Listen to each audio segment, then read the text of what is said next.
자, 간단하게 에세이 구조에 대해서 설명을 해드리겠습니다.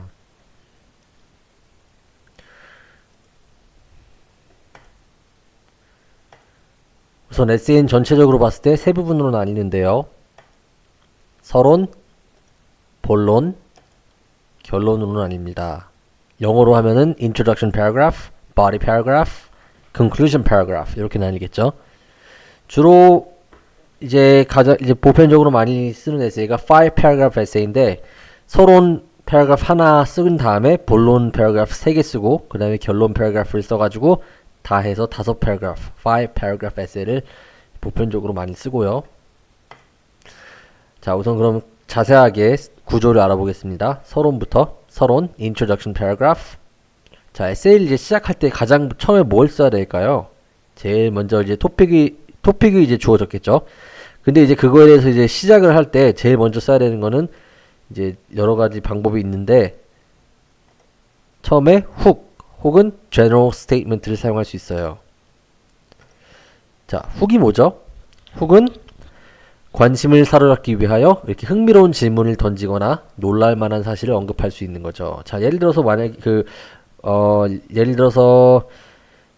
이렇게 어디 몰 같은데 쇼핑몰 같은데 가가지고 그 캐시어에서 돈을 이제 물건을 산 다음에 마트 같은 데서 이제 물건을 다 산 다음에 그 캐시어 이제 돈 내려고 거기 이렇게 서 있을 때 줄 서서 기다리다 보면은 옆에 주변에 보면은 외국엔 많아요. 한국에서는 못 봤는데 이렇게 잡지들이 쫙 있는데 거기 보면은 뭐 이것저것 많이 이렇게 써 있죠. 예를 들어서 뭐 만약에 근육질 남성의 사진이 이렇게 있으면서 뭐 get six pack in 2 weeks 뭐 이런 식으로 해서 그 2주 만에 뭐 이렇게 2주 만에 배근육 만들기 막 요런 거 있죠. 혹은 뭐 lose 10 pounds in a week 해가지고 뭐 이렇게 10파운드를 몸무게를 10파운드를 일주일 만에 빼는 법 뭐 이런 식으로 관심을 사로잡기 위해서 이렇게 다 이런 게 다 훅이라고 할 수 있죠. 훅. 오케이?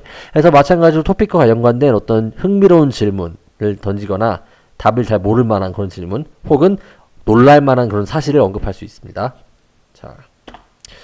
근데 훅이 떠오르지 않는다면 자연스럽게 그냥 이 주제로 유도하는 이야기를 할 수 있어요. 이제 많은 사람들이 많이 사용하는 게 뭐냐면 뭐 이제 현대 시대에 이렇게 우리가 볼 수 있는 그런 상황 설명할 수 있죠. 뭐 nowadays로 많이 시작을 하는데 추천해 드리는 건 아니고요.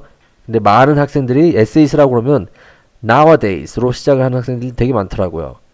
오케이? 어쨌든 이제 그런 이유는 뭐냐면 이제 그냥 general statement 이제 일반적으로 볼 수 있는 그런 얘기를 하면서 이제 얘기를 꺼내기 위해서 많이 사용하는 것 같고요.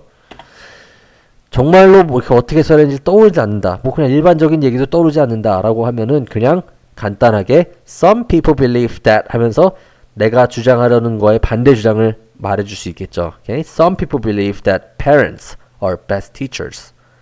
자, 그렇게 말을 한 다음에 이제 내 주장에서는 however I strongly disagree with them. 이런 식으로 난 이거에 반대한다. 이렇게 얘기할 수가 있겠죠. 그래서 자연스럽게 그냥 토픽을 이제 언급해 주는 거죠. 토픽 소개하는 거예요. 처음 단계는.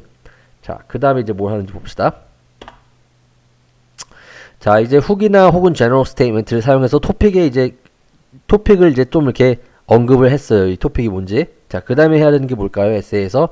에세이라는 거는 원래 자신의 주장을 쓰는 글입니다. 자신이 생각하는 의견을 쓰는 글이고 설득력 있게 그 논리적으로 이유를 자세하게 설명해 주는 거예요.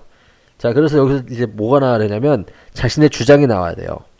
오케이? 그거를 thesis statement라고 부르죠. 영어로는. 자, 이 thesis statement는 토픽에 대한 나의 주장이에요. 에세이의 이게 가장 중요한 부분으로 여겨지고요. thesis statement가 없으면 에세이가 안 돼요. 자, 그 다음에 토픽이 예를 들어서 이런 토픽이 많이 나오죠. 뭐 do you agree or disagree with the following statement 한 다음에 statement가 하나 나오죠. 자, 그런데 토픽이 이제 agree, disagree로 나온 것이라면 나의 생각을 밝히고 그 이유를 여기서 언급해 주는 겁니다. 이 이유들이 나중에 이제 그 뒤에 나오는 문단들 body 문단이라고 하죠. 본론 문단 거기에서 이제 하나하나 자세히 설명이 될 거예요. 그래서 이유가 3개면 본론도 3개고 이유가 2개면 그러면 본론도 2개가 되는 거예요. 그래서 우리는 5 paragraph 에세이를 지금 보고 있는데 따라서 이유도 3개를 해야겠죠. 자, 그럼 그 다음 문단 본론 body paragraph에 대해서 알아볼게요. 자, body paragraph를 쓸 때는 transition word라고 해서 이제 많이 들어봤을 거예요. First of all, 이 사용 많이 들어봤죠. First of all 해서 이제 우선 첫째, 제일 먼저 이런 표현이죠. 그래서 transition words. First of all. 또 다른 거 쓸 수 있는 게 뭐가 있냐면 to begin with, at the outset 이런 게 있고요. 물론 더 있어요. 근데 뭐 이 정도 우선 알고 계시고요.